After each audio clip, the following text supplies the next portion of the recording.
Remember the Brady Bunch? Back before our money was broken, you could have one parent working while supporting a family with 6 kids and a live-in maid. Oh yeah, and a dog, Tiger. What happened? I have directed Secretary Connally to suspend temporarily the convertibility of the dollar into gold or other reserve assets. So President Nixon in August 15, 1971, took the dollar off the gold standard so we could print more money, so we could steal your wealth. And the reason that he decoupled gold from currency was to pay for the Vietnam War.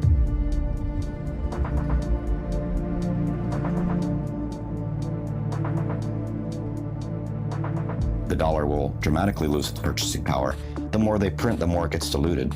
And with Bitcoin, you just can't do that. And so people who understand the concept of money supply being the driver of inflation, then they'll understand why Bitcoin is superior. So a single politician with the ability to print money can turn employees against employers, can turn the customers against the vendors. They can turn every industry against every other industry. They have people rioting in the streets. And typically, the people don't realize that it's the government that's created the distress, and they blame the shopkeeper or the policeman or the person in the streets for causing their problems. And so you have unnecessary violence. You have human tragedy. Businesses collapse, families collapse, people lose their lives. And it's all because the economy is, in essence, collapsing because the energy is being drained out of the currency. There has been so much damage caused by broken money over the last 50 years, and more people are feeling left behind. If you work for a living, you're paid a salary, you're kind of a slave. Well, that's a harsh word, it makes us uncomfortable. But it's true in the sense that you're given a certain amount of money for your time and effort. Therefore, you don't have time for creativity and innovation because you're just doing your job, just punching your ticket. Well, part of that is because your money that you're paid gets less valuable every day. We've been sold a bill of goods that inflation is good for us. That's nonsense. Why should the devaluation of my hard-earned money be good for me? That doesn't make any sense at all. Who it's good for is the people at the tippy top. How in the world are they going to get ahead if they're operating on this system that doesn't preserve their energy and their work and their time? So it seems like we're all getting rug pulled. I have a sneaky feeling it's inflation that's taking advantage of us. But what exactly is inflation?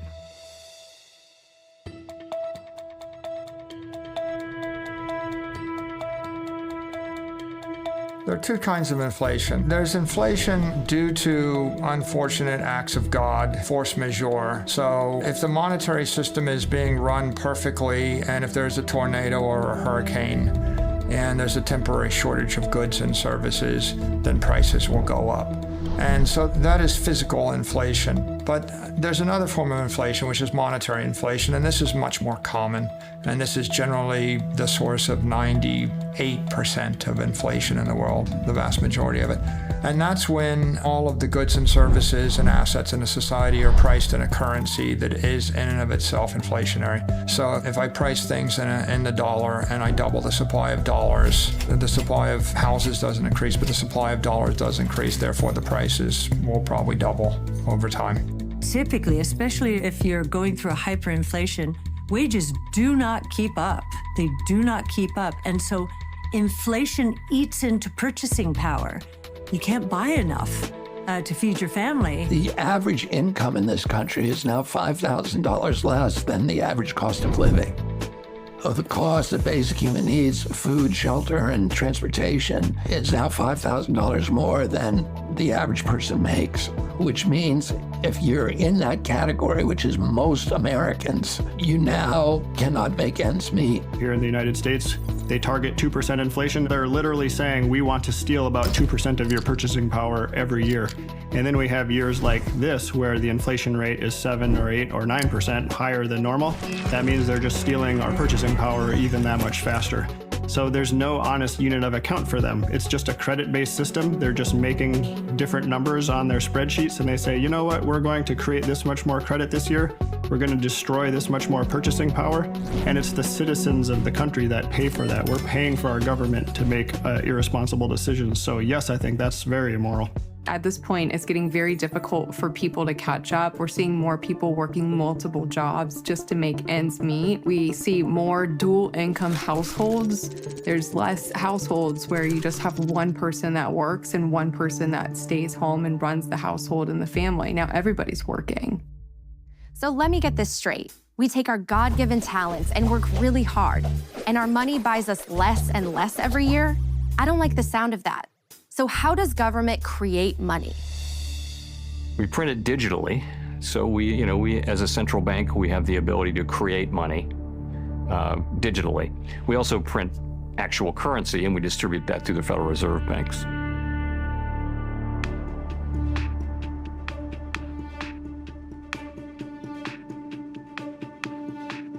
The current financial system was built for the elite. It was built to ensure that those that control institutions and have a vast amount of money can make even more profit at the expense of regular citizens that are from the working class. The current financial system was designed to promote the wealth of a minority, which is why that minority tries everything possible to discourage people from using Bitcoin, because they know they will end up losing that privilege they have been carrying for centuries. So we can't trust money to tell us accurately how much value we create. So it's not hard to see how we go from this to a world where a lot of people just don't even know how much they are worth to the world. And that makes it easier for the bullies of the world to step in and say, you know what, we'll tell you how much you're worth. A person who gives themselves to honest labor and gives an honest day's work deserves a wage that will allow them to sustain their lifestyle at a basic standard. And if that's not happening, then we have a problem in terms of the way our economic structure works. And there are a lot of people who work multiple jobs in order to meet that standard. And that is probably an indication that we have a problem. It's not good stewardship to put myself in a position where I acquire so much debt that I can't sustain my living. And we have people who are doing that all the time, and we have people who in some ways promote the idea that you can live this way. The incentives exist for the Fed to provide extremely cheap credit to banks and for them to mark it up a little bit because it's profitable for them, and then to offer that credit pretty cheaply and essentially create, debt slaves or indentured servants out of every American and anyone else around the world that they can lend to that is plugged into the Western banking system. That's just the incentives of the system that we have today. So was our monetary system designed to siphon away wealth from the working class?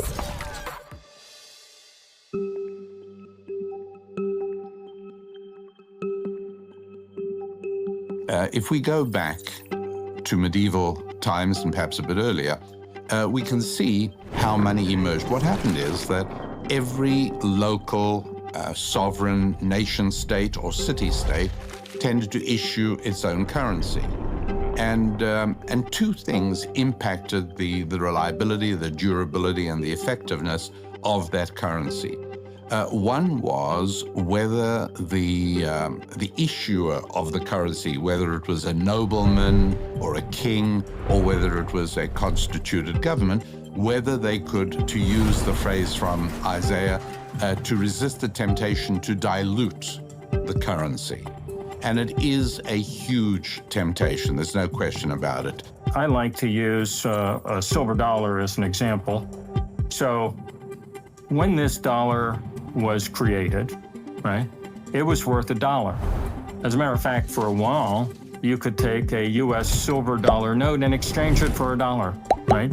So this used to be $1. Today, I just checked, and it takes $38, paper dollars, Federal Reserve note dollars, to buy $1 of silver. That gives you an idea of the destruction of the purchasing power. And it's why we're seeing today in the post-lockdown world all the central banks around the world printed tons and tons of money.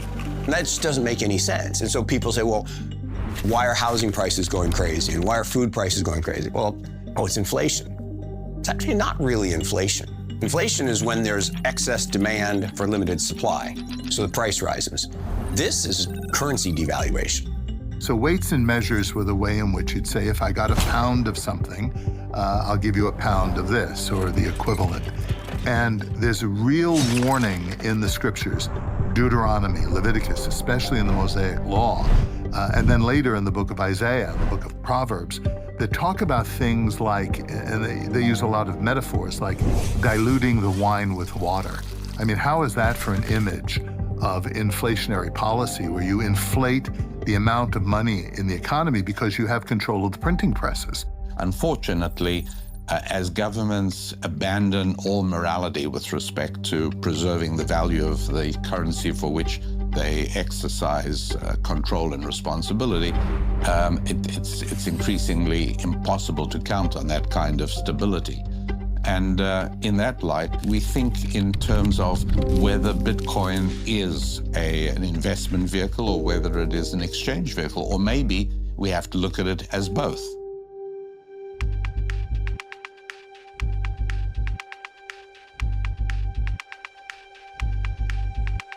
There's no actual mechanical difference at all between you and I putting together a dollar printing machine and spinning up some counterfeit $100 bills and trying to go out, take those into the world and trade them for goods and services. There's no difference in you and I doing that and what the Federal Reserve does by the trillion. It is one of the core contributors to the rich getting richer and the poor getting poorer. The particularly egregious thing about fiat currency is that it can cover up theft in the name of policymaking, whereas electronic currencies based on algorithms can't do that. If you think of the average citizen, it is very hard to plan your life. If I don't know what the central bank is going to do next month, let alone a year from now, 5 years, or 10 years from now. I use the example of baby boomers, right? Baby boomers, when we were young, we thought $500,000 would be a perfectly good amount of money to retire on. And now, suddenly, it looks like $500,000 is nowhere near what you really should have to retire on. Well, the reason for that is the systematic destruction of the purchasing power of those dollars. So that makes all baby boomers and all citizens more dependent on government. And that's very good for government. So not only are people unable to retire, they can't even get their life started.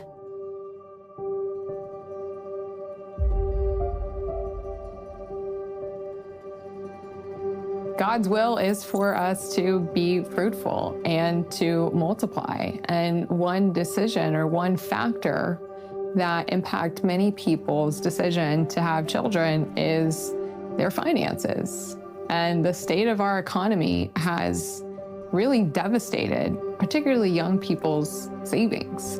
And I have a ton of friends who have decided not to have children or not to have more children because they feel like they can't afford it. So I do think inflation can impact some people's decision on if they want to have children or not. And I think that's a really sad thing. I have experienced this in my life. I have put off having a family. I've wondered if I'll ever be able to afford a home.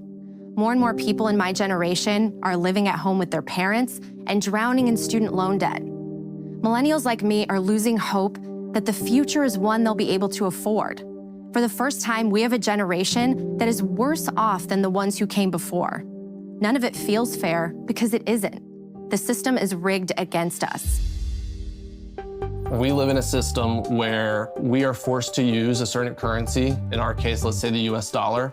We didn't choose to use the US dollar. We didn't have a vote about whether we were going to use the US dollar. We're forced to use the US dollar. And that US dollar is controlled by political organizations that make political decisions to benefit themselves at the cost of others. Decades of policies that were probably well-intentioned have led to the worst levels of income inequality and wealth concentration we've seen since the 1920s. And at this point, we have politicians who just throw blame and they come in and say, I'll fix it. But unfortunately, they can't fix it because in order to keep the system going, they have to keep printing money. And the more they keep printing money, the more the wealth concentration grows and the more unfair and unequal the system becomes. Okay, so clearly there's a problem, and it feels like there's no way out. But is there? If broken money is the cause, how can we fix it? More and more people say the solution is Bitcoin. My perspective is that Bitcoin does fix everything. And Bitcoin is about community. It feels healthy. It feels like it's doing something good for society. It's something that's non-political. It is not tied to any one group or another. It's not tied to the Republicans. It's not tied to the Democrats. It's not tied to the Libertarians. It's open for everyone, and it's free for everyone. Anyone can be a part of the Bitcoin economy. It's like a good church. A good church says, anyone, come on in. Come be a part of our community. Be a part of our family. Bitcoin is that.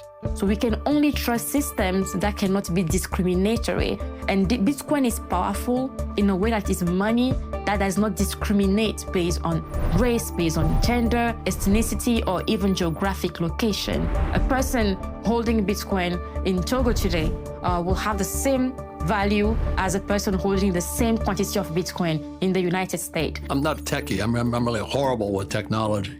But once I understood what blockchain was, blockchain's integrity.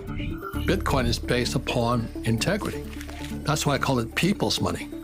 The government cannot make it. Bitcoin is not this centralized control of the economy. Bitcoin is built by the people, for the people.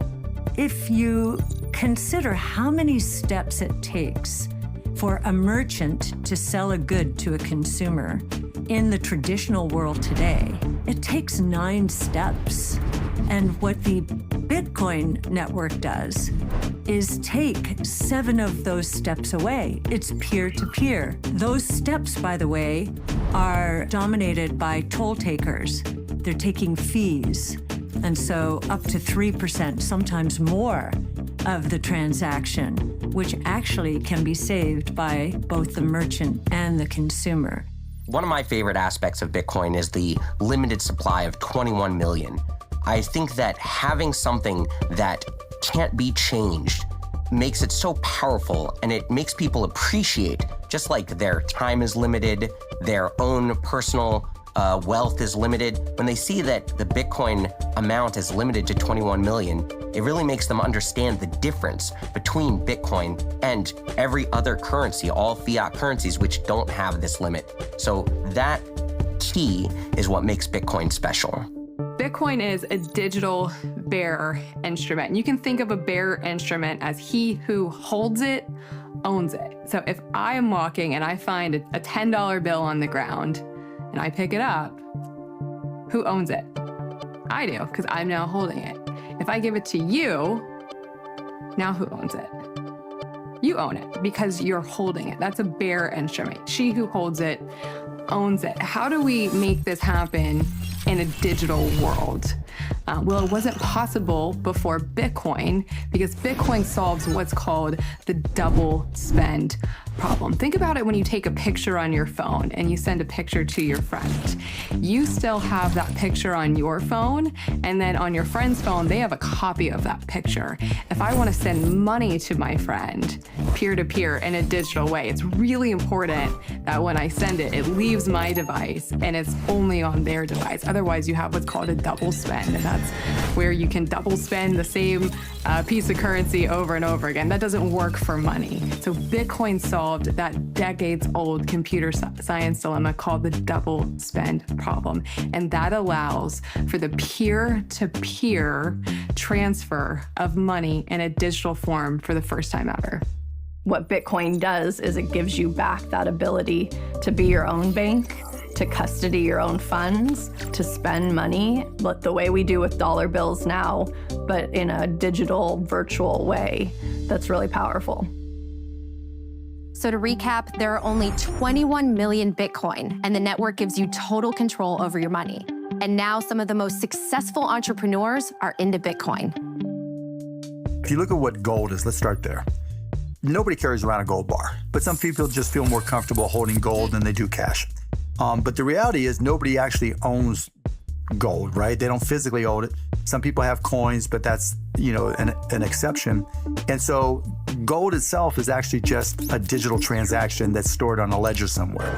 It just happens to be on a fiat ledger where it's a traditional database held wherever you're buying the gold, at a bank, an investment bank, whatever it may be. There are a lot of vertically integrated organizations that control your access and the distribution and your ability to use traditional gold ownership. Bitcoin is very similar in a lot of respects, only the ownership of that is stored in a wallet, which, if you have your own wallet, is stored on the Bitcoin blockchain. For example, dollars aren't a great store of value because we have to trust that the government won't print more.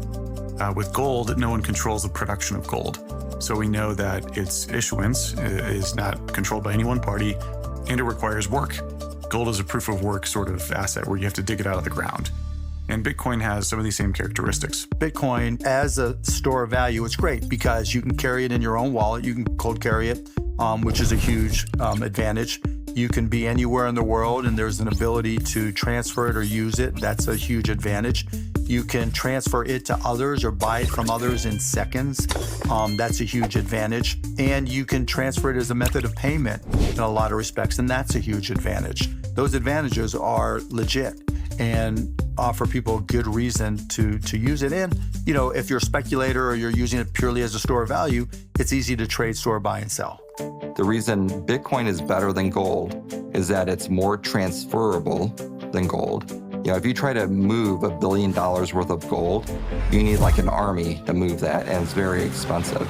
If you need to move $1 billion worth of Bitcoin, you could hit a couple keys, hit send, in 10 minutes, it's transferred at the speed of light to anywhere in the world. So it's more portable than gold. It's more divisible than gold. So you could divide Bitcoin by up to 8 decimal points. So the smallest unit is called a Satoshi. So it's more divisible. If you try to divide a bar of gold or a gold coin to go pay for Starbucks, you can't do it. So more divisible, more portable, and it's more verifiable than gold. It's hard to verify gold. Bitcoin is easy to verify. You just type the key into a blockchain explorer, you could verify that you're Bitcoin. So to get this straight, Bitcoin is a digital asset that moves through the internet without a third party like a bank or credit card company approving the transaction. All right, let's go a little deeper. You've probably heard of the word blockchain. So what is a blockchain? Blockchain just refers to a ledger. So the Bitcoin blockchain is a digital ledger of transactions where all the computers on the network have to agree to add a block to that ledger. So it's a chain, essentially, of blocks that each contain a list of transactions on the Bitcoin network. And the whole community, essentially the whole network, verifies that those transactions are accurate.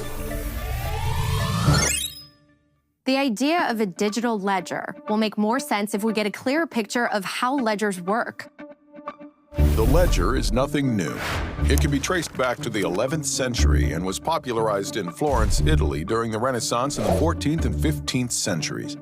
It's simply the way we've been keeping track of who owns what for about 1,000 years now. For example, when you deposit money in your bank account, you have a credit on the right side of the ledger. The bank has a debit on the left side of the ledger because they owe you that deposit when you want to withdraw it. Easy enough. It gets a bit more complicated when you want to buy something with the money in your bank account. Now the bank and the store have to reconcile your bank account with the store's bank account to move the money because they each have their own ledgers.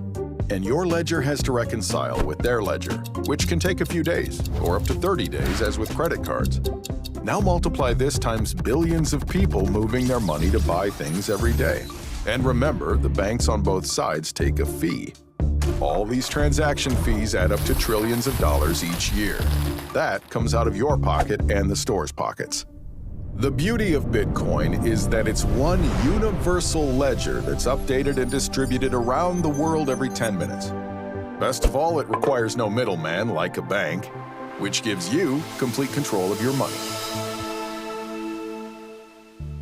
So now that digital ledgers make sense, you might be wondering how you keep your Bitcoin safe on the blockchain. The way that I would describe storing your Bitcoin on a blockchain is like a locker system. So at your high school, you had a locker, and your locker had both a public address, so my locker was C19, and I can give that address to everybody. Hey, go put this envelope in my locker, C19. That's my public address. But only I have the key, the private key, to open that locker and move stuff from one to another. So securing my Bitcoin or cryptocurrency would be the same thing, where you have this blockchain, which is like this digital locker system, and there's a public address, and everybody can know that address, and anybody can deposit into that address. But only I have my key to unlock that. And where you're storing your keys, there's typically some secret phrase that you need to keep in a safe place, which is what's used to create your secret key. The way most people store this is in what's called a mnemonic phrase. And you've probably seen this where it's either a 12 or a 24-word phrase typically. And each of those words comes from a specific word list. And when you stack those words together, 24 words is the number most people use, which corresponds about to the number of atoms in the known universe. And so we're storing a tremendous amount of randomness there that makes it computationally impossible to break into. And that's the piece you need to keep safe. Okay, that was a lot to throw at you, so let's try to keep simplifying it. Bitcoin might seem complicated. At the same time, I'd argue it's way less complicated actually if you look underneath the hood to figure out how banks settle transactions. But most of the people don't care, right? In traditional finance, you hit the button, it goes somewhere, and it just ends up in my wallet, and nobody asks how it got ultimately from point A to point B. Bitcoin is new, and I get that people have more questions ultimately about it, but over time, I feel like the trust in kind of the Bitcoin blockchain, as well as the longevity of the technology and how, the software has been up and running for so many years, people will stop asking the question. It'll become very normal. To sum this up, let's just hear a simple definition of Bitcoin. So what is Bitcoin? Bitcoin is a piece of software that allows two parties to exchange value over the internet in a transparent and trustless fashion, as easy as sending an email. So we're free to send Bitcoin through the internet as money without permission from any government or bank. But you might be wondering what the difference is between Bitcoin and the CBDCs you've been hearing about. What a CBDC is central bank digital currency. Now, what it is they're trying to take, and when I say they, I mean central banks and the government, are trying to take the concept of fiat currency and digitize it into a digital dollar. Now, the challenge with this is that allowing the state to create these central bank digital currencies, it is creating a mechanism by which the government can surveil every single transaction that an individual makes. And not only can they surveil these transactions, it allows them to turn off your bank account if you start doing something that they disagree with. This is an extremely slippery slope that if we allow the government to go down this path, it has the potential to enslave humanity in the long term. And I think it's something that we need to carefully review, because if we go down a CBDC path, allowing the government this level of control, it's unprecedented, which is why we should avoid this at all costs and stick to a hard money standard like Bitcoin. The central bank literally would be in position to cancel any transaction. It would be permissioned, not permissionless. And it's one thing, for MasterCard, for example, to know how much they paid to Walmart last year, but it's another thing for them to tell the world how much you paid at Walmart last year. And it's a whole different level of creepy for them to say exactly what did you buy at Walmart last year. And I think people kind of broadly get that sense of privacy. That's what's at stake here. I think the future of money really is one of the most important policy debates we're having today. And when you think about where people could go with kind of an Orwellian surveillance state money system like a central bank digital currency, it really is a good versus evil, and Bitcoin in this case is on the good. The countries that are clinging to a CBDC are trying to control their people, and those are weak governments. Weak leaders are the ones who try to control everybody. The strongest leaders are the ones who trust people and set them free. The problem I have with CBDCs is they're Marxist. And what I mean, the central bank Marxism is central banking system. So that's why I support Bitcoin, because Bitcoin, I saw the strength coming from the people, not the government. I think CBDCs, wherever they are a threat to freedom. Absolutely. You're seeing CBDCs in China right now where the populace are trying to go into a store and they're scanning a QR code and they're seeing in their wallet that it's an invalid purchase because maybe they're from a region that's 100 miles away, or they're going to a pharmacy and they don't want that person to have access to that type of drug or medical treatment. With the CBDC comes the programmability and control of the government saying you're allowed to do this or you're not allowed to do that. And we've already seen it rolled out in China, and it looks a little scary. So when you're doing that compare and contrast between a CBDC and Bitcoin, it's all about who's controlling the actual ledger. One's actually decentralized, the other one is not. It's completely controlled by the government. Now that you know the difference between Bitcoin and a CBDC, let's play a little game. Hey everyone, time for one of my favorite games, CBDC versus Bitcoin. Here's how we play. I'll read you a headline from our not-so-distant future, and you have to decide, am I describing a CBDC or Bitcoin? Are you ready? Okay, first one. After criticizing President Macron on social media, French pilot's digital wallet is frozen. Come on, this one's a no-brainer. CBDC or Bitcoin? That's right, CBDC. Next. British electrician protests being denied a pint of lager at local pub for exceeding his alcohol limit for the week. Which is it? CBDC, Bitcoin? Well, of course it's a CBDC. All right, last one. Are you ready? Can I get a drum roll, please? After Chinese invasion, Taiwanese citizens escape with their savings in their head. Border guards are unable to confiscate their wealth. You tell me, CBDC or Bitcoin? That's right, Bitcoin for the win. Thanks for joining us today, folks. Natalie, back to you. Hopefully by now you're feeling more assured. So let's get back to the idea that Bitcoin fixes everything and look at exactly what it can fix. I think that there's a moral case to be made for Bitcoin in that it is for the end consumer, for the citizen.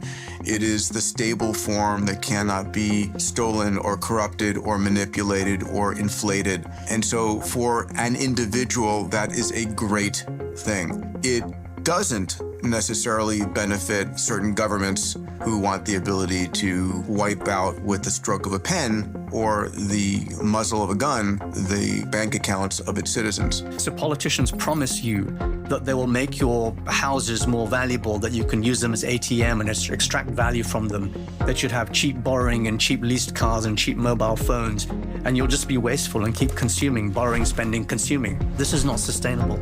It's not sustainable for human harmony. It's not sustainable for the planet. It leads to a joyless market society that measures GDP and exchange value over experiential value. And experiential value is much more valuable to human beings. We don't measure our literacy rates, our suicide rates, our divorce rates, our happiness, our pollution within the GDP metric. We only measure exchange value. So as long as politicians keep saying, oh, GDP is going up, therefore we're all doing great, that's a massive problem for human society, and it's not sustainable for our planet. So I think it's extremely important that we consider a sound form of money as a fundamental change for our financial and monetary system, because that'll put us back on an even keel. So how does all this get us back to the Brady Bunch days? You know, where a family can actually live off one income and have a balanced life? Bitcoin could make life affordable again and allow us to plan for our future. If money actually held its value, imagine the freedom we would have. I think store of value is a really interesting concept that ultimately people are trying to figure out, where can I put my economic value that I've gotten in exchange for the work that I've done? And I don't just want it to not go away. Maybe actually it should increase in value over time. And I think something like Bitcoin continues to perform over the last 15 years as the best store of value on the planet. People view Fed monetary easing as printing money. And if you're printing money, it's going to create inflation, and therefore sound money tends to grow in value. Just in case you haven't heard of sound money, let's take a moment to learn what that term really means. What is sound money? The term sound money originated back when we used gold coins as currency. Oftentimes, as a way to create more money, kings and queens would mix in common, cheaper metals with gold. That way, they could create a coin that looked like it was pure gold, but really, it was diluted. And that allowed them to create more coins with the same amount of gold. So instead of 10 ounces of gold being able to create 10 coins, now they could use that 10 ounces of gold mixed with junk metals and create 14 coins. It was a very sneaky theft of the people's money. The public got wise to this scam and found a simple but clever way to test if their coins were pure. If they dropped them, a pure gold coin would make a different sound than a diluted one. Today, when we refer to sound money, we mean money that cannot be diluted. Bitcoin is the soundest form of money humans have ever created because no matter how hard anyone tries, you can't dilute Bitcoin by creating more of it. There will only ever be 21 million for all of human history. So because Bitcoin can't be printed out of thin air, it gives us money we can trust. And what's more, it's inclusive and open to everyone around the world. You know, if you are one of the 50% of the planet who does not have a bank account, you are shut off from the global economy. You can't go shopping on the internet if you don't have access to a credit card or some form of digital payment. So there's a huge amount of people around the world that are frozen out of the financial system and the ability to improve their life circumstances. Bitcoin, it is designed ultimately to replace both the monetary system and the financial system. It is a math-based system where at its core, it is trying to remove politics from money. The beautiful part about that is that anyone, anywhere in the world can use Bitcoin at any time for any reason. No one can censor them, no one can stop them, no one can tell them that their use of money is wrong or not allowed. No one is going to change the rules on them halfway through, and everyone operates by the same rules. It doesn't matter if you're a billionaire, it doesn't matter if you're a president, it doesn't matter who you are. You have the exact same rights within the Bitcoin system that the person who makes $1 a day has.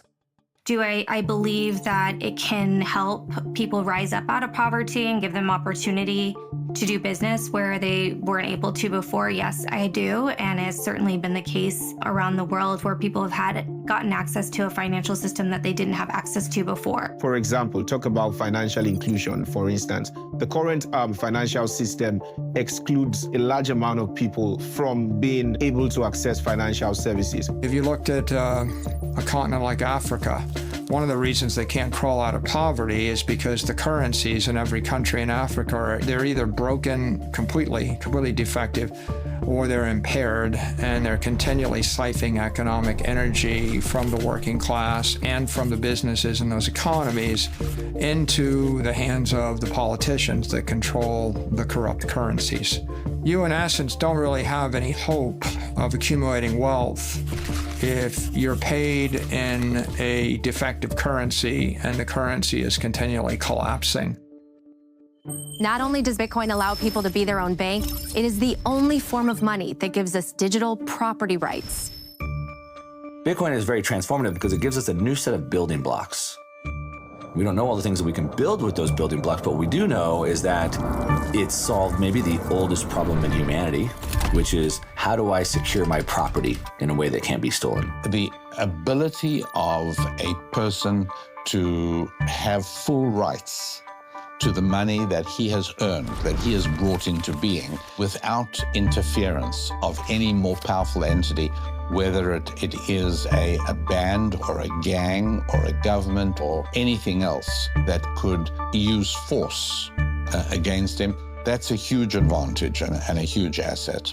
Coming from the former Soviet Union, my parents brought my family over 1989. I was 7 years old, along with my sister, and we left the Soviet Union because many people know it was a very oppressive regime. Things were scarce, goods were scarce, people weren't really free to do what they wanted, information was very strictly controlled. So what I found out is that when we left, the government was able to exchange about $100 per person. For my family of four, that meant we left with $400 in our pockets. And that's all we could take with us. Otherwise, our option was to exchange these Soviet rubles on the street, which basically had no value. Had we had Bitcoin back in the Soviet Union in 1989, we could have actually taken our hard work and everything that we had done with us, that value that we earned. If you show up at the airport with all of your money in any other nation state, they either arrest you, they send you home, or more likely, they take your money and send you home, right? Try to walk through an airport in most countries with $1 million of gold in your backpack and see how far you get. You can't even walk through with more than 10,000 of anything.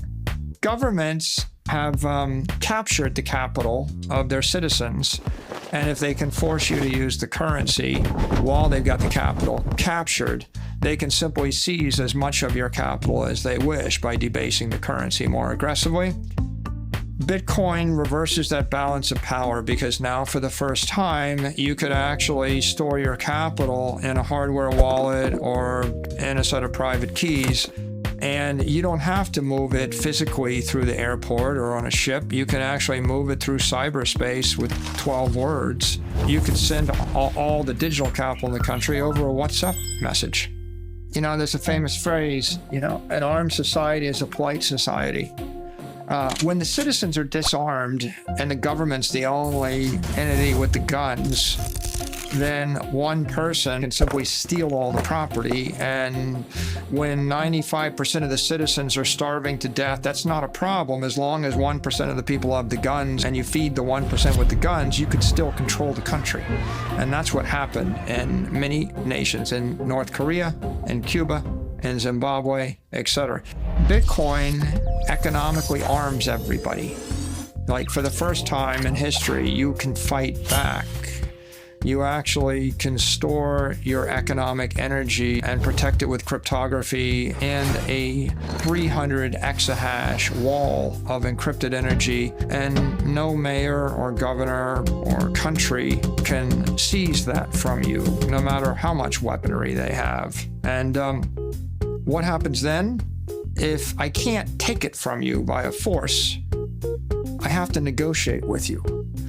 And that means instead of just losing everything, I'm going to try to sweet talk you or negotiate you into giving me half. And we call that tax. If we want to get people out of poverty, we need to give them property rights. We need to give them savings that is theirs. We need to give them a way to build wealth, to build businesses, and to keep that wealth and to pass it on to their children so they can build more wealth. And that is what Bitcoin provides.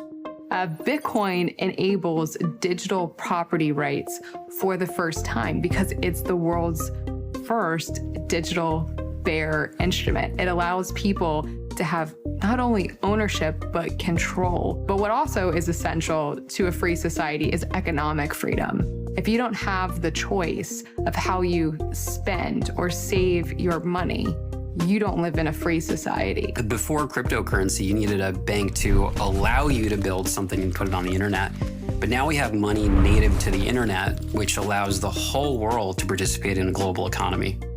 Ultimately, Bitcoin is a means to fight tyranny, to fight corruption. When you take control of the monetary system out of the hands of a few and make it available to everybody, it is a safer system. Bitcoin provides a way for the abundance gained from technology to be broadly distributed to society that is aligned with the best in humanity rather than the worst in humanity.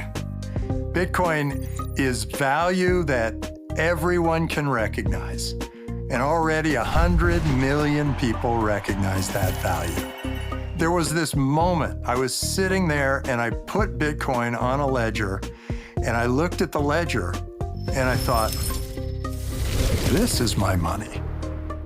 My money's here. It's not sitting out there in some bank waiting for some bank run to run it out of business or allowing some banker to make a fortune off my money. It's right here. I know where my money is. I think that gives power to the individual. I think that gives power to the people. This is why people find so much hope in Bitcoin. It gives us back control over our time, our energy, and our lives. So I think the most transformative aspect of Bitcoin is really almost a social economic experiment. Can all the users of a money be in control of the monetary system, right? Or do we need a handful of elected people to tell us what the monetary policy should be? If a majority of the users of Bitcoin and the people running it decide to change the monetary policy, they can. Bitcoin solved decentralization and security. And it was the first time that decentralization and security has ever been solved. And for anyone that's gotten into Bitcoin, reading the Bitcoin white paper is usually the inflection point where it's a 9-page, really easily understood document that lays out what's now the whole cryptocurrency ecosystem. The fundamental idea that we can have a financial system where individuals are really in control of their money. You don't have to have all of the intermediaries that were problematic in the 2008 financial collapse. When I saw that as an engineer, I thought, wow, this is one of the most empowering things that I could imagine. The most important thing is the way it reorganizes human behavior, right? Because for basically thousands of years, most things happened in a trusted way. You had to trust somebody in order to conduct a transaction. You had to trust somebody in order to store your wealth. And now you don't. You can use Bitcoin and you don't actually have to trust anyone. You just have to trust the algorithm. You have to trust the software code. You have to trust the rules of the system. And so Bitcoin is this very transparent system based on code and based on rules. It doesn't require you to trust a bank, doesn't require you to trust the government, doesn't require you to trust your neighbor even. You can use it to do business with an enemy, you can use it to do business with a friend. I think the fact that no one can control or manipulate Bitcoin and that everyone has to play by the same set of rules and there's no rulers, I think that makes it inherently very moral. There's no one who gets a special unfair advantage in Bitcoin, and that's different than the current system we have today, where whoever's closest to the money printer basically disproportionately benefits from it. And so I think Bitcoin can make the world a better place by making it a more fair and inclusive system, and will help fix some of the division, polarization, and the wealth concentration we see today. There is so much Bitcoin can heal. It can even prevent those in power from being able to take our money or silence us.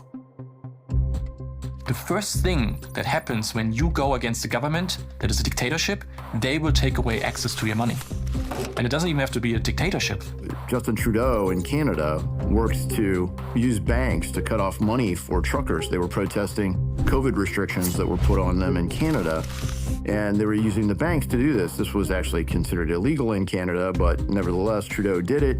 Banks complied with it, and they started choking off the protest by restricting the money. The government taking people who had committed no crime, who were not charged with a crime, who were, of course, never convicted of a crime, and punishing them for criticizing government policies, and punishing them in a way that was almost worse than imprisonment, because if you can't get at your bank account, you can't feed your children, you can't buy gasoline, you can't pay the mortgage on your house, because if the government has the capacity to starve you to death, to keep you from getting work, to keep you from shelter, then it has license essentially for any atrocity. And at that point, I began looking more seriously at Bitcoin as a currency that could be used to escape the government surveillance systems.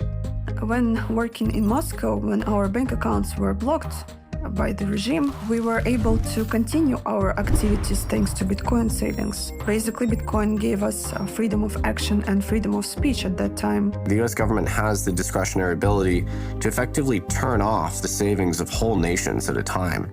That's what they did with Afghanistan, for better for worse, after the Taliban took over. That's what they did with Russia in February of this year. Again, for better for worse. You might say, well, these are the strategic objectives of the United States. That's fine, but what they are doing is confiscating the savings of entire nations. And it's just a fundamentally unfair dynamic, right? You are blending political objectives with people's savings, and that leads to misery, in my opinion. Governments can, at any time, decide they don't like you or me or somebody else and sanction. If we called sanctions what they are, right, financial sanctions, starving children, you're basically cutting off supplies of goods and services to a population, we probably wouldn't like it as much. But when we call about economic sanctions, whether it's Venezuelans or Russians or anybody else, governments almost glamorize it because they're like, well, we know better. We know what's best. But censoring someone because they have different views or different lifestyle or different perspective on how the world should interact, it's not really our job. So PayPal came out with that policy where they said, if you say anything online we don't like, misinformation, which of course, as we found out for the last 2 years, what was labeled misinformation actually came true. But if you do misinformation, they can pull $2,500 out of your account. It's not your money. Of course, they got massive amounts of backlash and they came out and said, whoa, whoa, whoa, that was a mistake. That was a mistake. And what we're seeing in Canada, what we're seeing with PayPal, what we're seeing with the banks is that your money that you think is your money is not your money. And at any time, they can decide to censor you or block it if they want. And at the end of the day, if we don't have the ability to determine our own future for ourselves or our family on a monetary basis, we don't actually have any real control of anything in our own lives. Bitcoin puts you back in the driver's seat of your life, which is why so many people see it as the ultimate force for good. I absolutely believe that Bitcoin already is making the world a better place and will continue to do so in the coming years. There's been plenty of examples of currency collapse just in the last 13 years since Bitcoin has existed. And we get these every single year. So there have been major, even middle-income nations where the currency has effectively failed, and Bitcoin has been a life raft for those people. When the war in Ukraine broke out, I had friends there on the ground trying to help some folks that were stuck in bomb shelters, delivering food and water. And they asked us to help them monetarily, try to help them buy more supplies. On a Saturday night, the only way to get money into Ukraine was Bitcoin. There's no other technology that can cross borders outside of banking hours. So we were actually able to use Bitcoin to send it over there and get local currency to people on the ground and to effect humanitarian aid. And I was really blown away because Bitcoin was the only thing that could solve that problem. And in times of war, all philosophical resistance to things like Bitcoin goes out the window because it doesn't matter. If it solves your problem, you're going to use it. And that's what makes me really excited about it, because there's so many problems in the world and those people really need the Bitcoin. We decided to collect some donations in Bitcoin, and Bitcoin was a kind of a plan B for us.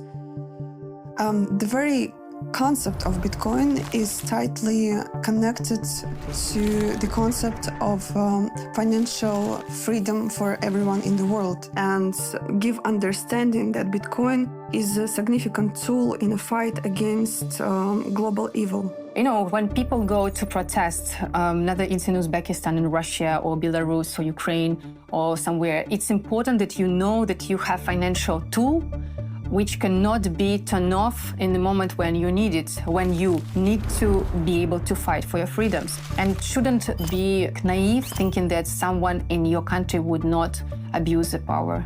One day it could happen. You have to be prepared.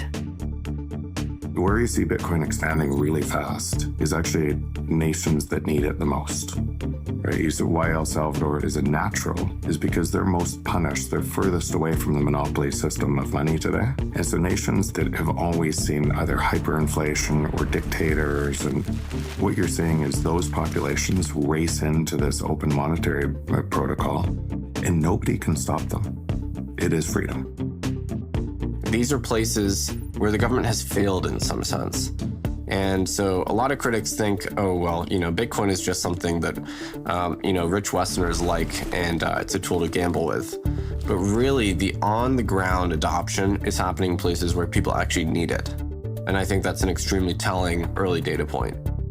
And so, like, if you live in Nigeria, Nigeria has among the highest Bitcoin adoption rates in the world, like more than 30% of people use it. It's actually a very useful tool to do peer-to-peer transactions. Bitcoin, when you look at its alternative as a money where you don't have to trust anyone, and you can move it across countries, you can send it to your family. I've heard tons of stories from Argentinians on how they use Bitcoin to get around capital controls, to get around, you know, government restricts the ability to move dollars in and out of the country, and Bitcoin is this fantastic alternative for that.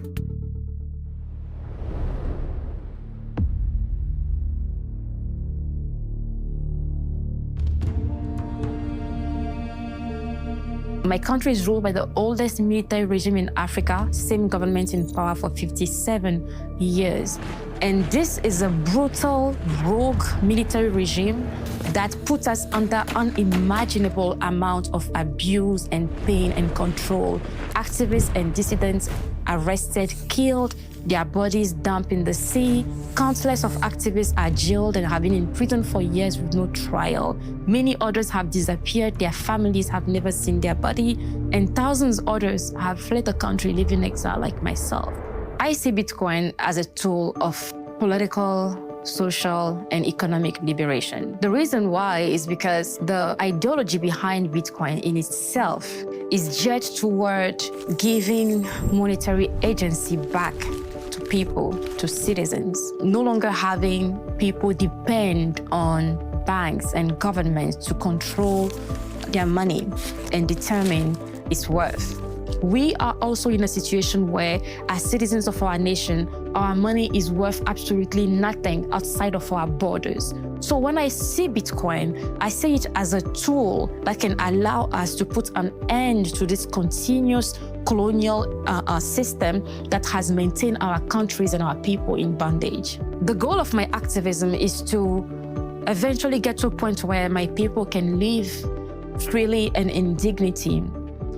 And that cannot be attained without financial freedom.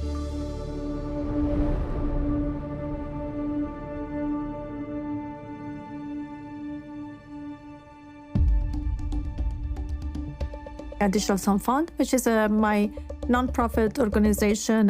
What we do is trying to empowering young women and children in developing countries like Afghanistan.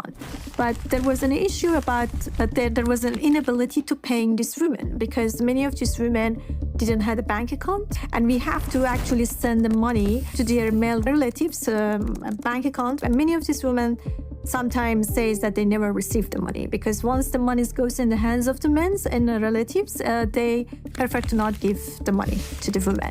And why it's like that? Because in a conservative communities, some men are trying to control the lives of the women. And obviously, the first thing is that they don't want that the women have the financial freedom. So we heard about Bitcoin, and we thought, wow, we can use Bitcoin and send to the women directly, and they can have control of their own finance. That was interesting, and we deployed a Bitcoin wallet within our system. We created a user-friendly platform that was very easy for them to find where their wallet is, how much money they're making, and then what they can do with this money. Bitcoin has helped us bypass the physical and social barriers. If you have cell phones and smartphones and you have access to internet, you can have your bank with you everywhere. And that's why I think that the magic of the Bitcoin is.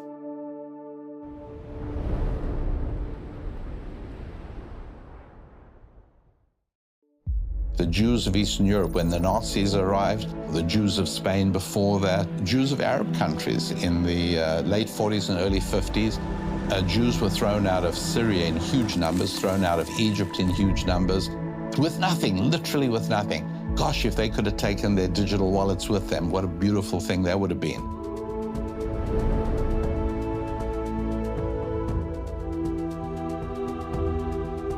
I think Bitcoin is as much an ideology as it is a technology, but because it's an ethical ideology, there are many people that feel very spiritual about it and others that view it as a religion. If you worship truth, if you worship integrity, if you worship conservation of energy and balance in the universe, then Bitcoin is your religion. Bitcoin is ethical, but it's also peaceful. It's not a currency that worships violence.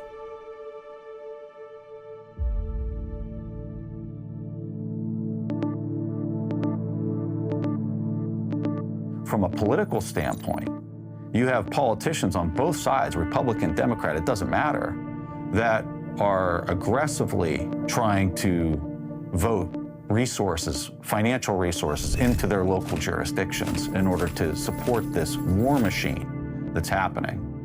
And that's the game of fiat currency where nobody is pegged in operating off the same rules, the same rule set, which is supplied by Bitcoin. It supplies this global rule set that nobody can manipulate, cheat, or take advantage of over the expense of other players in the global game. And that's why Bitcoin's so different. And that's why Bitcoin solves this massive problem that has been wrought throughout history between humanity and violence.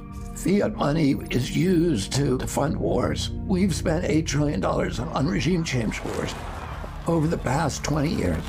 And almost on all those wars made America less safe and less secure and less rich. There was almost no debate about those wars beforehand. What do we get for those wars? Iraq is now worse off than we found it. We killed more Iraqis than Saddam Hussein. We killed between 670,000 and 1 million Iraqis. Iraq is now this, instead of a nation, it's an incoherent battle between Shia and Sunni death squads. We created ISIS in the spillover war into Syria, and we drove 2 million refugees into Europe, and we destabilized every democracy in Europe. That process ended up with Brexit, with breaking up the European Union. The riots that we're now seeing in France are a direct result of that surge of immigration that was driven by our wars. So the taxpayer would never agree to fund those wars in advance. And the government doesn't want it, politicians don't want to go to the taxpayer and ask that permission. So it's much easier for them to just declare the wars and then finance them by printing more money. But ultimately, the people who pay for that money are the middle class, and they pay through the mechanism of inflation. So when the governments print money, it has the ability to fund the military-industrial complex and create tremendous reckless spending. So when you look at wars throughout history, that's a very, very profitable thing.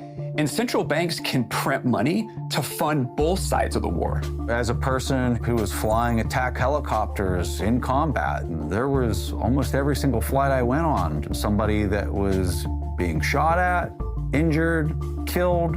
Providing that support for people on the ground was an extremely humbling experience to just see how destructive human beings can be towards each other. When you go far enough upstream as to what's driving this behavior, why is this even happening? I personally arrived that it's the money that's causing this to happen.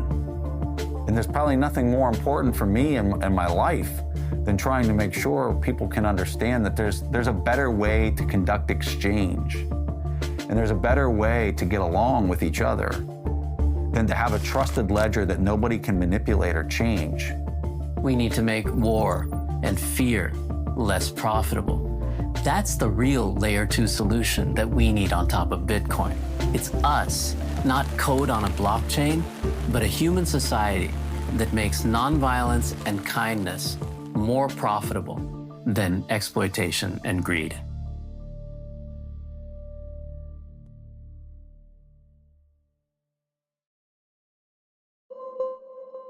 Why is nobody in the U.S. concerned that we've been in these wars for as long as we have? Why isn't anybody asking about the cost of this?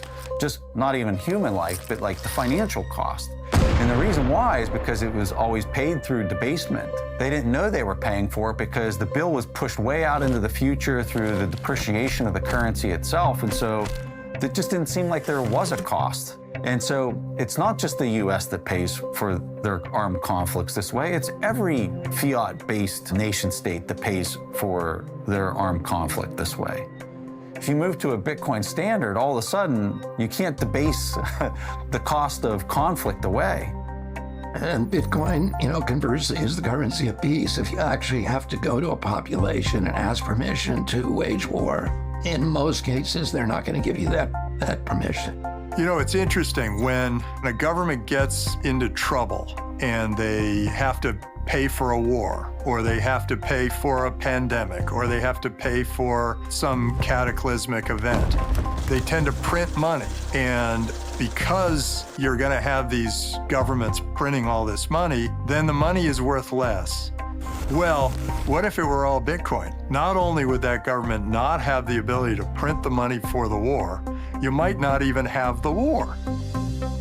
So many people see a world where Bitcoin reduces war, makes it unaffordable, and incentivizes us all to love and serve one another.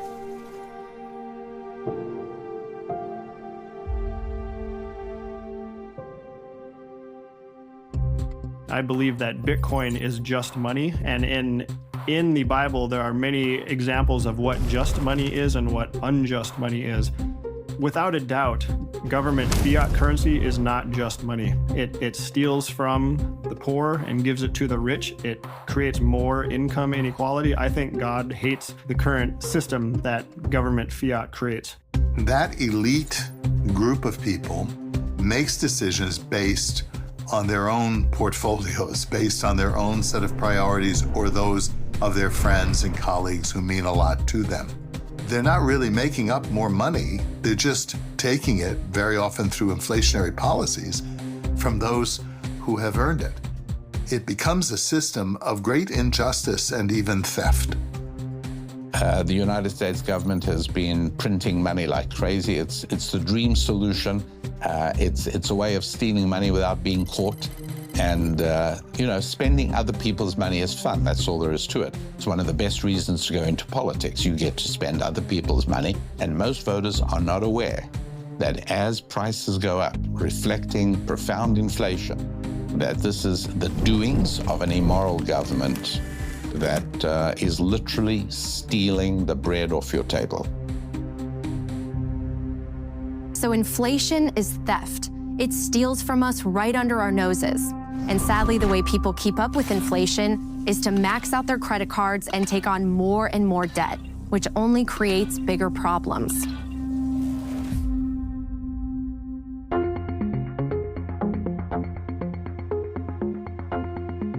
We have interest levels today in our time that far outrun inflation oftentimes. And I think that does raise some ethical questions for us about how we handle our money in the modern world and how we charge people who pursue credit, that kind of thing, because they end up paying a lot just to make up the credit aspect of what they've done as opposed to the money that they've been provided for in a loan.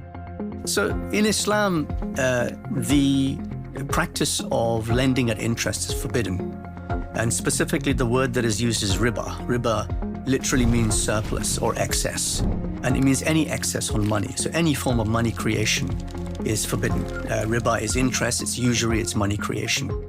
So when we talk about sound money in Islam, we're really talking about a form of money that cannot be created from nothing and therefore requires proof of work.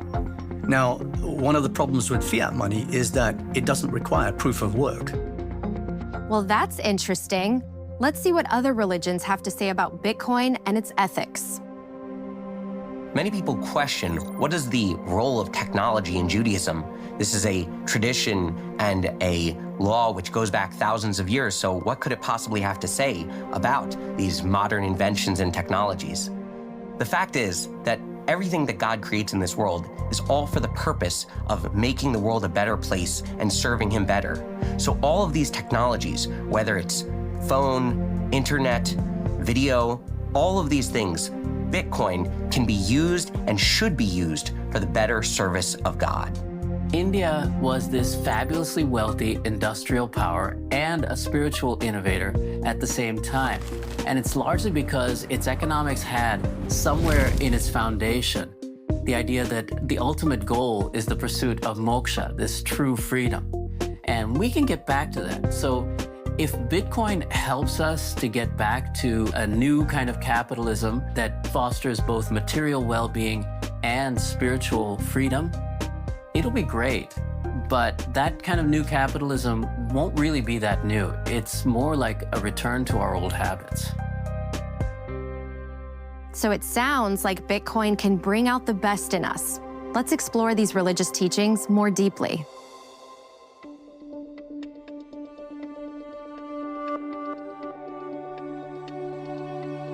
When it comes to Judaism being compared to a blockchain, there are so many points that we can look at.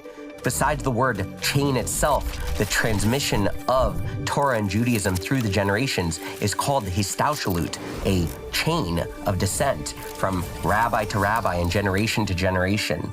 So what every individual can do is study Torah. They become their own full node. They can validate all of the laws and all of the customs and traditions.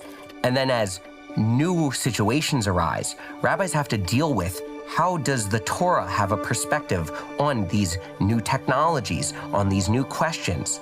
That's where proof of work comes in. The rabbis are the most educated and experienced in analyzing and studying the Torah. So they prove their work through their study and through their writings, which can then be verified by every member of the tribe.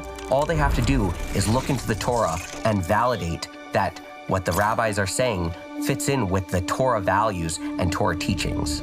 Particularly as a Jewish person who the Jewish people have been dispersed across the entire world and have had to move from country to country, I can appreciate a money that you can take with you and own and use for your purposes without it being interfered by third parties.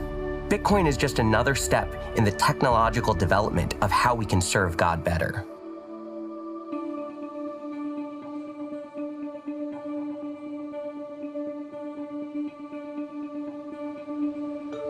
Buddhism itself is a decentralized system. In fact, it's the only faith that I know of where the founder himself said, don't trust anything I say on faith. You have to validate it yourself. So what validation in Buddhism means is that you have to critically analyze anything that the Buddha himself said. So in a way, as a Buddhist, you're a kind of block validator where you yourself have to relive the Buddhist algorithm. Buddhism is really like an algorithm, a set of rules that the Buddha said, if you follow these, you will be happy and you will create a kind, benevolent, and fair society. And so that I find very parallel to the way that blockchain works, because wanted to create a system that benefits all beings, and not just some select subset. Those things I think are very aligned with this idea of decentralization. So yeah, I think Buddhism is a decentralized religion.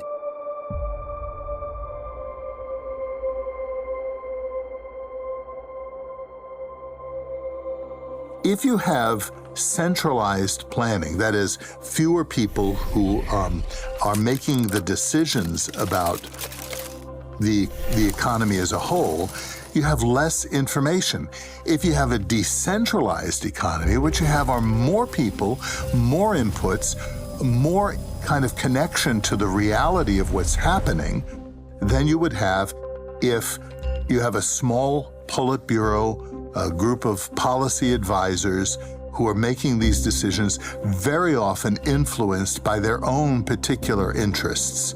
So when we ask what the Bible says about money, the key thing is that money itself is not evil. Sometimes you hear people say money is evil. It's not. It's a means by which we manage our relationships and barter with one another with different skills and abilities that we have.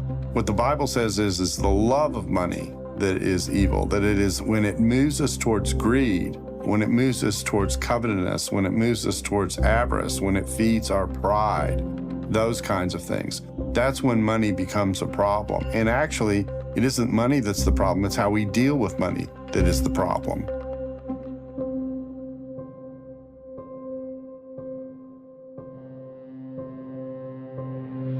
Now, in Vedic economics in ancient times, the ruler, who was often elected, by the way, even 2,000, 3,000 years ago, was judged on a concept called yogakshema, which means an overall material and spiritual well-being of the citizens, particularly the weakest in society. Monetary profit was considered just a byproduct. So fiddling with the money supply, though it might do some temporary good, means that we are ignoring a lot of the key metrics of what makes life worth living. One reason we print this money is to get people to go out and shop with it, or to take on debt at low interest rates so they can go out and shop with that. Now, I don't know of any religion or philosophy that says that the goal of human life is to consume to the point of debt. So in a real sense, we are incentivizing something that goes against our basic morality, and I'm not sure how long we can continue to do that. The truth is, what we really are is divine beings who have taken human form in a material world that we manifest together for a meaningful purpose to be happy and free. That's the truth, and that's the foundation of Vedic economics. And Bitcoin has a chance to help us to see ourselves that way.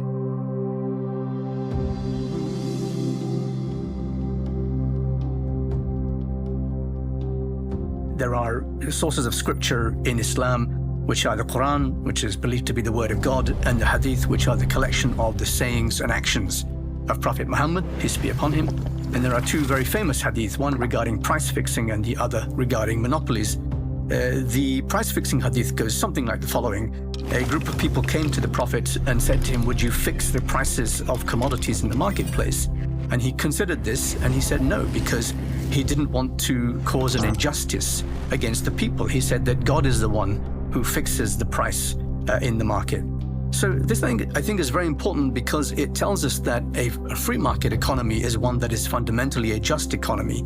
I think Bitcoin is the most Islamic form of money ever invented, and therefore, also the most Abrahamic form of money invented, because actually the three great monotheistic faiths share many characteristics in terms of justice and equality and fairness in dealing with one's fellow man. So I think that Bitcoin has those characteristics to be not just the most Islamic form of money, but the most Jewish and the most Christian form of money as well. And I think, therefore, it's a very, very powerful concept, and one which can completely overturn our understanding of the last 100 years of economic history. In a Bitcoin world, people would work together and be free and happy. If fixing our money could help us achieve that, imagine the kind of future we could build. I like to kind of think about how the story of Bitcoin is still being written. The chapter 1 started over a decade ago, and here we are, and we have no idea what kind of the final chapter of the book ultimately looks like. If you think about Bitcoin taking over the world, right, the Bitcoinization of the world, and you play that out to its last element, what could that last stage be from a potential perspective? And that is a world in which there is no other currency. All of the governments have dropped the dollar and the yen and the euros, and all there is in the world is Bitcoin. And it is the standard kind of payments mechanism for anything. A few steps before that is going to be central banks around the world adopting Bitcoin as a reserve currency. I'd actually expect that to happen. At the same time, when I started in this space, I thought this might take out centuries. Every single year, I feel like my time frame gets shorter and shorter and shorter. I think if the world went on the Bitcoin standard, I think what we'd see would be less wars. We'd see government size drastically reduced because the ability to tax your citizens becomes much harder. So if Bitcoin is successful and the world starts to use it, we see the role of government start to shrink quite a bit. And their ability to extract value from their citizens and their ability to wage wars also drop too. And an optimistic government should look at Bitcoin and understand that this is a movement that's not going to stop. You can't really ban it, and if you do, it doesn't mean that every other country will either. So it's better to get on the train, see this coming, versus try to fight it and try to fight against it. It's sort of like a inevitable sort of change. The things that are happening now are things that we were only dreaming of when we were, on our PCs in computer class in 1985. This is not just an advancement in technology or an advancement in computing or an advancement of a monetary system. In my opinion, Bitcoin represents an evolution of consciousness beyond anything we've seen in thousands of years.